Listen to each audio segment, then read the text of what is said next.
Chapeau bas à nouveau pour Pascal Simon, qui reste ce soir maillot jaune à l'issue de la 13e étape du Tour de France, dont l'arrivée s'est disputée à Aurillac et qui a été remportée par le néerlandais Luberning. Pas de changement au classement général. Mais ce matin, un mouvement de contestation s'était développé au sein du peloton.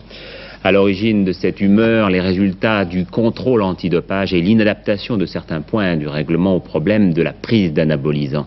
Et c'est le Français Patrick Clerc qui venait d'être convaincu de dopage et qui ne s'en défendait pas. Vous allez entendre sa confession courageuse, suivie d'une prise de position qui va faire du bruit, celle du médecin allemand de Pascal Simon.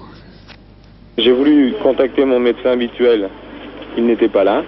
Je suis allé voir un autre médecin généraliste comme n'importe qui peut le faire. Il m'a ausculté, il m'a dit la seule solution c'est ce produit. Bon, je savais que ça faisait partie des produits interdits, mais je ne pensais pas qu'on pouvait le trouver si longtemps dans les urines. Je savais qu'on le trouvait plus longtemps que certains produits, mais pas sur une durée aussi longue. Mais Patrick Clerc, en prenant un produit comme ça, sachant qu'il est interdit, vous trichez? Sincèrement, je n'ai pas l'impression de tricher. J'ai plus le sentiment de me soigner pour justement